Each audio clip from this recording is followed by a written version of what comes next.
Hi everyone. I hope you're all having a great week. This week I want to talk to you about inspiration.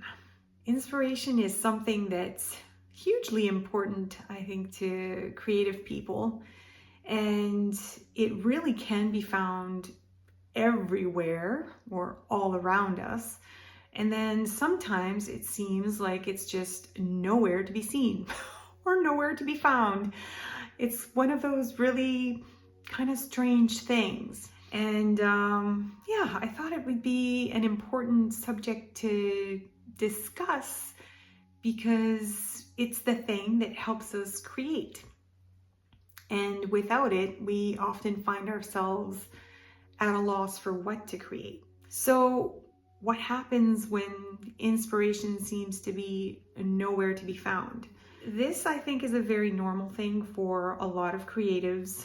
We all have moments in our lives when sometimes it's just really hard to create. For me personally, if I'm not feeling very well, it seems to be harder for me to find the mojo to create.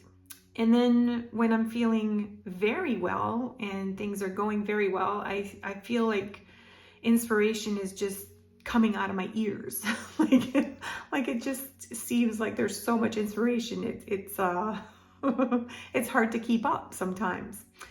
So I want to bring this up because I think it's important for us to realize that it is normal to have sort of ups and downs in inspiration and in terms of creativity. But there are ways that we can sort of work our way out of it. I think for me, first and foremost, because as I've mentioned before, I have a hard time creating when I'm feeling not well. And for me, this probably means that there's other things that are important for me to tend to. So if I'm not feeling well, I need to look after my health. I need to look after making sure that I'm eating properly, that I'm getting enough sleep, that I'm taking good care of myself and getting exercise and all those things that help me feel my best. If I'm feeling sad, then, it's important for me to look into those feelings and to check in with why I'm feeling sad and to find ways for me to process that, whether it be speaking with a counselor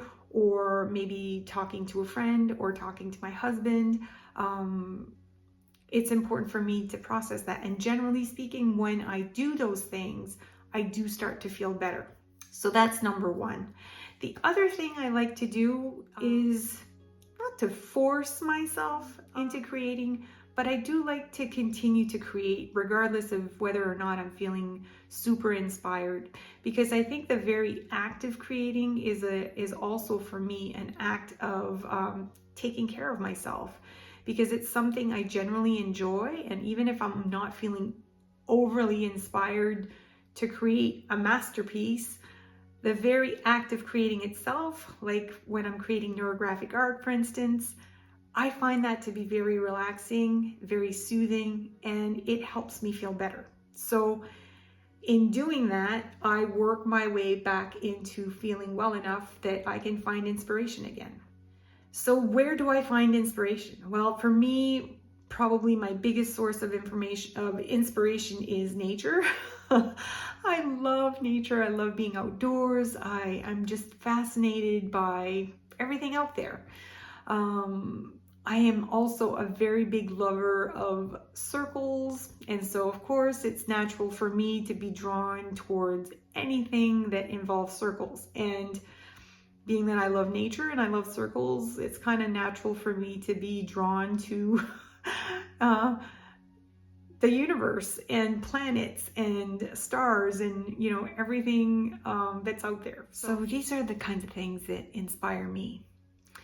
And I guess the first question to ask yourself, if you're not really 100% sure where to find inspiration, is what are those things you really enjoy or really love? And that can be really just about anything. It really is about connecting with that thing that you enjoy. Things that connect with your emotions also, because our emotions can be very inspiring. I have a hard time creating when I'm feeling sad, but for some people, this can be a very fruitful time to create as well, because they can use their creativity to sort of process their sadness, and that can create some really beautiful art as well. There are a number of artists out there who had a so-called blue period, where they created using the color blue because they were really struggling with something in their life, and creating was something that helped them process these emotions. So again, ask yourself what it is you enjoy, or what connects with you emotionally, and what moves you. If you find yourself at a loss, maybe there's something else that needs to be tended to first. Maybe there's something else more pressing that needs to be looked at. Like I said before, if I'm not feeling well, if I'm feeling stressed, or if I'm tired, or if I'm unwell in some way, it can be very hard for me to create, because there's probably something that's more important for me to look into and take care of before I can move on to creating. The reason I brought this up this week is because I am creating a painting this week that is in my usual style, I guess, in some ways. But it was inspired by probably one of the simplest things. I mean, when you think about it, I think it is a pretty simple thing, but it's beautiful in its simplicity. So let me just get to the point.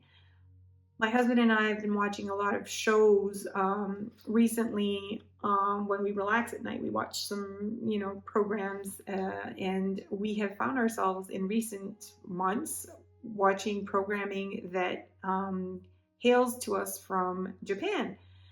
And so I've grown very curious about Japanese culture. And this week's painting is inspired in part by the Japanese flag. It's a very simple flag, white with a red circle in the middle. But to me, it's very beautiful. And of course, because there's a circle in it, it's I find it very appealing. But Japan is known as the land of the rising sun. And that's sort of the little rabbit hole I went down. I started with the flag, which I find beautiful in its simplicity, and then the fact that Japan is the land of the rising sun, that sort of inspired me to go a little bit further. And then Japanese culture also came into play. So that's where my inspiration for this week's painting came about. And I guess I'm bringing this up because I want to show you, or let you know, that it doesn't need to be the most wow thing in the universe for you to look at it as a source of inspiration. So enough about me and what inspires me. I mean, I could go on and on about this because there is a lot out there that does inspire me. I'd love to know what inspires you. And if you are going through a period of time where you're finding it harder to be inspired, what are some of the things that help you get through that period of time? I think it's always helpful for us to share this information with each other, because it helps us all grow as a creative community. Without any further ado, I will leave you with that, and we'll get going with the video. I hope you enjoy it. Thank you for being here.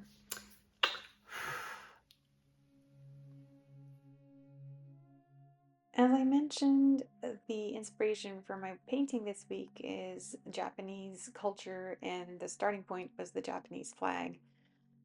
Now, I'm not going to stick specifically to just recreating the Japanese flag. Someone else already did that, and I just want to do my own thing. But it was my jumping off point, and that is that. I am not sticking to the same colors. I am really just using a very small part of what I like about the Japanese flag as my jumping off point. And I mentioned that Japanese culture was also something that was inspiring for me to create this painting. And so I also went along with the idea of yin and yang, the idea that everything is balanced with feminine and masculine energy. It's not specifically attributed to Japanese culture, but it is a part of Japanese culture. And so that is also something that came into play here. And that's why I used a lighter color on the left and then a darker color on the right. And yeah, just again, I don't need to recreate what's already being created. I want to sort of create my own thing here.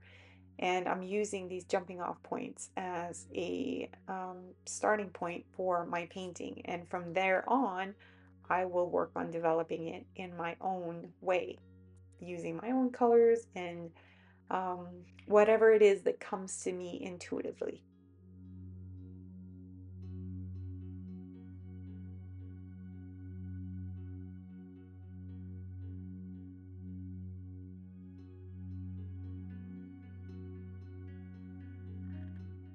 One thing, of course, that I really love about the Japanese flag is that red circle.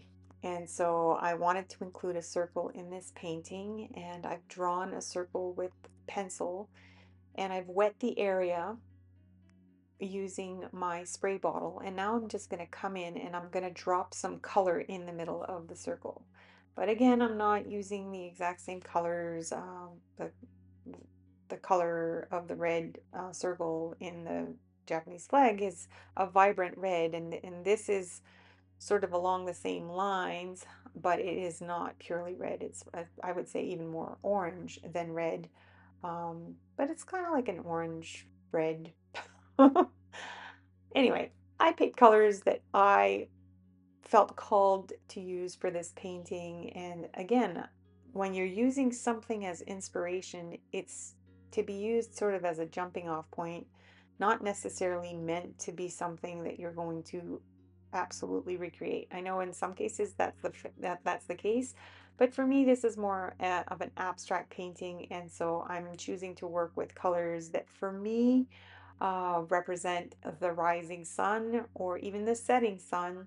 And typically, when I see the rising sun or the sun setting in the sky, I often associate orange with that color. So that's why I decided to pick this color.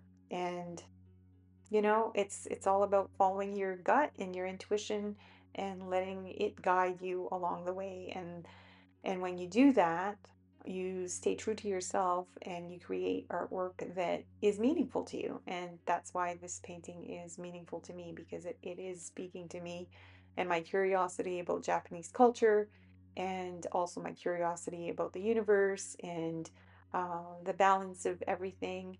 And I hope in the end it will all translate. But for me, the process is also very personal. It's about just putting myself out there and creating art that I enjoy creating. And that's what matters the most.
When I first started off my painting process, I was working on the vertical plane, and I've since decided to switch it to working on the horizontal plane. And I wasn't really sure if I wanted to have my circle be on the right or on the left, but I decided to go with this perspective. And I'm just gonna let it be the perspective I work on moving forward, and continue to check in with myself to see if this still feels like the right perspective for me to be focusing on. And I think it's important to do this. And that's one of the reasons I love to work with my paper taped to a rigid surface that I can move around, because it gives me a chance to look at the painting from many different perspectives and check in with myself to see what feels like the right perspective for me. So, this is just a tip I'm offering that can be helpful for you as well when you're painting. It's good to look at your painting from many different angles, because if you're always looking at it from the same perspective, it sometimes becomes very difficult to see what else you could include in your painting.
And since this is an abstract, I'm really focusing on creating the painting the way I want to see it in my mind's eye. And I know that typically speaking, if you're looking at a sun rising up from the horizon, you wouldn't see the whole entire sun. You would only see part of it.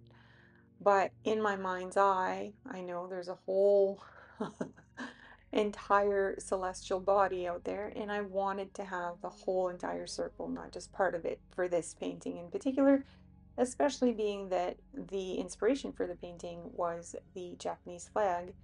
And so I've decided to keep my circle like this. I drew in some lines to create some rays of light emanating from my sun. And the more I looked at them, I kind of felt like having the quote unquote horizon line lower, it didn't sit well with me. So I decided to add a little bit more black. And well, in this case, it's actually neutral tint, but the dark color I'm using, which looks like black. And I'm moving sort of the horizon line a little bit further up, but I like the idea of sort of splitting it up a little bit. And this is just to make my painting more interesting. And so I'm working with creating like a second horizon line a little bit further up. And then I'll work on adding a little bit more of that neutral tint. Having taped my paper to this rigid surface, which in this case is a piece of plexiglass, an old piece of plexiglass that I had from our previous house, I can now tilt the painting and help to move some of that paint down the paper and see if I can create some different effects by doing that.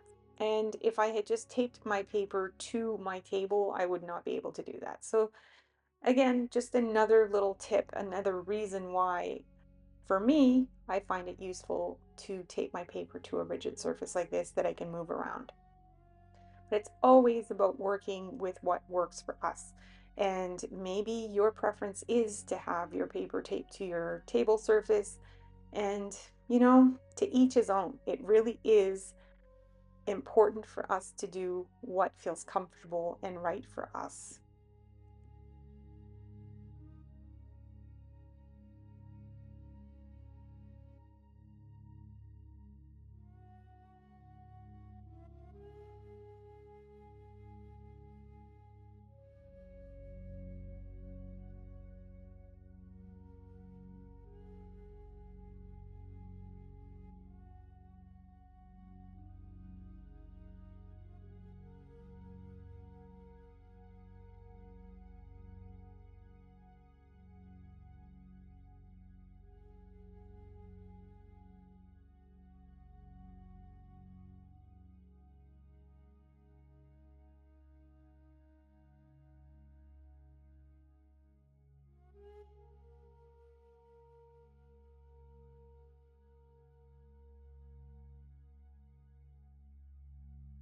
My background is still very simple, and I want to keep it that way.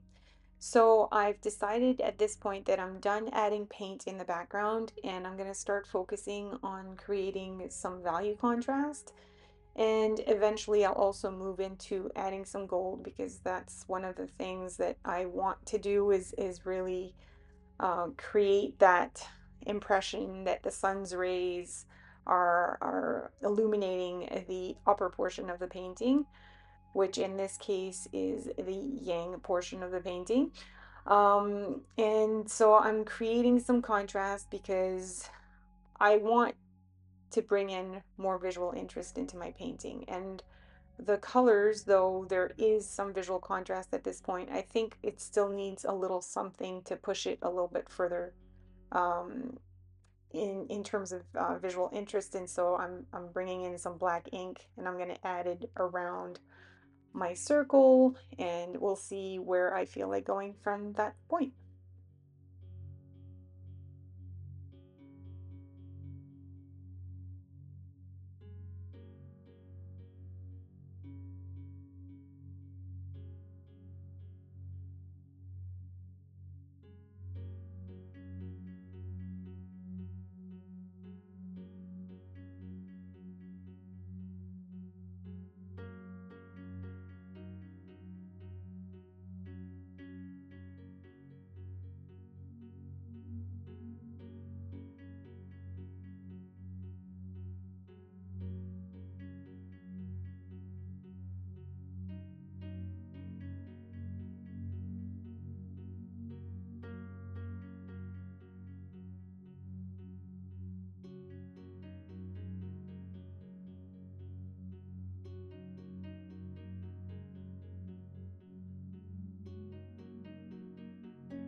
All right, at this point, I'm feeling called to adding a little bit more shimmer to my painting.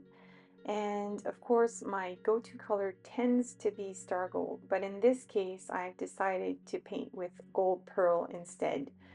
The star gold is beautiful, but I think it's a little bit more yellow than I actually want my gold to be. So I've decided to go with a more um, muted gold, if there's such a thing.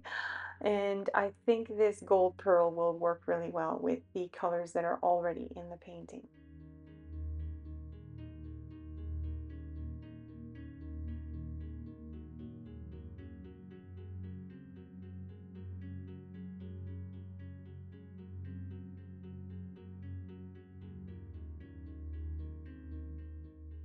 As I was in the process of thinking about my painting and working on it, I did a little bit of research on the Japanese flag and Japanese culture and Japanese history, and it seems that the flag as we know it today, with the red sun in the middle, is only a flag that has been adopted since 1999, and for historical reasons, the flag has changed a number of times over the course of many decades and history. I really personally am not at all interested in making any kind of political statement in painting this. It was just specifically a very something that inspired me. It was a jumping off point, being that we had been watching these programs that had Japanese culture, and it's a culture that I appreciate, although I've never really had a chance to visit Japan. It is still something, a place that someday I do hope to visit. I think it seems to be a very beautiful country, and I have an appreciation for their culture, and that is my only, um, uh, I guess, statement in making this painting. It really is just about doing something creative using a starting point from something that I find beautiful, and that I have also concepts that I find beautiful. The concept of yin and yang for me is one that I find very interesting, and that I do feel uh, I I practice and notice in my life, as the idea of balancing or finding balance in everything, or recognizing the balance in everything with the masculine and feminine energy.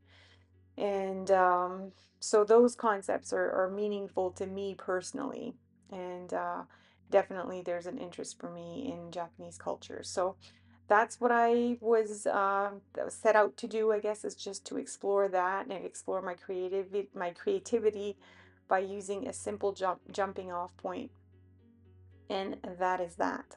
So as I work, as I've mentioned on many occasions, I am very intuitive. And so I add one element, and that one element often leads me to making a decision to add a new element. And at first, I wasn't really sure I would include anything at all inside my circle, outside, of course, the marks that the salt left in the paint when I was painting in the very beginning. But I kind of felt as I was painting that it wasn't enough for me to have those gold rays of sunlight on the top portion of my painting. I felt like I needed to spread the gold a little bit more.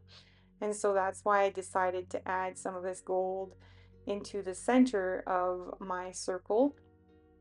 And I feel like it helps also to convey the idea of an abstract sun. And so that's why I decided to do what I did. Now, as I was saying, I want to spread more of that gold in my painting, and that is mainly because I want to create a balanced, cohesive painting. And if there were only gold on one half of the painting, it would seem like something is just unbalanced, not quite right to the eye. And so it's important for me to add the gold, and I've decided here to add it to what I consider my yin side of the painting. And it's to show that I guess the yin and the yang mix together to create balance, and that there is beauty in that, and the gold here is representing the beauty. These are things that, I sort of, these little conversations I have with myself as I'm creating. This is kind of what I'm thinking, and I'm just kind of letting you in on it. Am I right? Am I wrong? It's not really about that. It's just sort of my thought process, and it's what helps me move forward in my creative process. And I'd like for you to pay attention to the little conversations you might be having with yourself when you're creating, because those little conversations are helpful in developing our own creative style.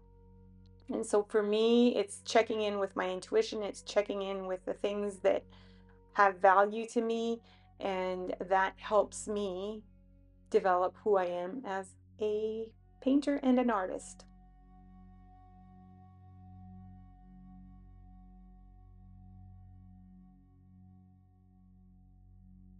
In a few of my paintings, of my past paintings that I've recorded here and shared with you on YouTube, I have also mentioned the art of Kintsugi. And in adding this gold, even though I'm not adding it in the same way that I would have done it if I were painting with Kintsugi as my main inspiration for the project, the gold is sort of another way for me, I guess, to combine the yin and the yang and to show how they are bound together, that together they are more balanced and together they heal.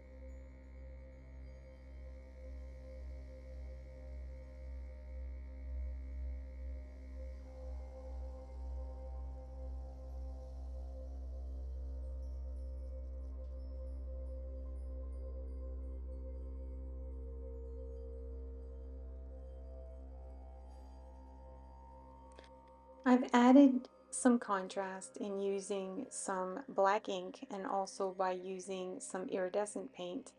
And so now I'm going to add some contrast of a different kind, and that is by creating an element that's already found in the painting, but by doing it slightly differently.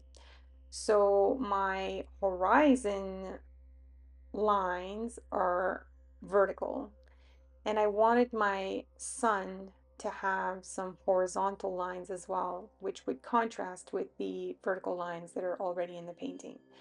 So there's so many different ways that we can use a variety of elements to create contrast, and it doesn't need to be complicated. In fact, for me, it usually is never complicated. It's always about using the simplest elements possible to create the effect that I'm trying to create. And for me, the simpler the better, because the more simple it is, the more relaxing my process is, and the more fun I have while I'm painting, which makes the whole experience much more enjoyable.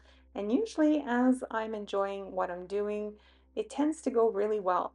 If I try to make it overcomplicated and I'm trying to do something that's just really hard or above my skill level, oftentimes it becomes a frustrating experience. And when I get frustrated, things don't seem to flow the same way. So maybe it's something that you can keep in mind for yourself. If you ever find yourself getting to a point of frustration, it may be that there's something that's challenging you in a way that you're not really maybe ready to be challenged by. And I'm not saying that it's not good for us to challenge ourselves and to do things that are harder for us. There's always a place for that, especially if we want to grow our skills as artists.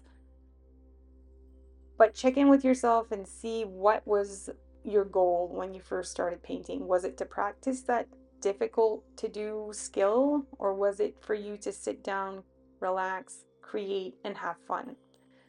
Because the two, though they could go hand in hand, don't necessarily go hand in hand. And so always check in with yourself. Checking in with yourself is like one of the best ways for you to develop your intuition.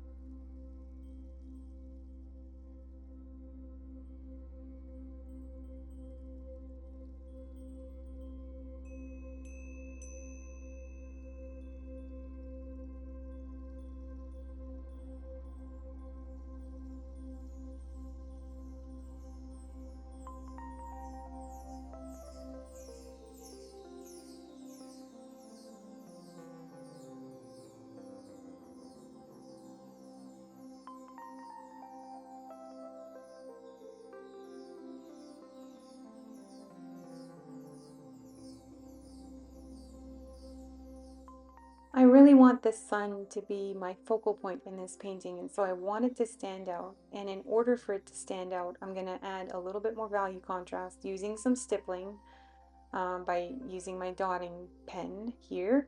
And I think once I've done that, I will probably feel like I'm ready to call this painting done, but I'm not 100% sure yet. So we'll see how I feel once I've removed the tape from the painting.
I really like it.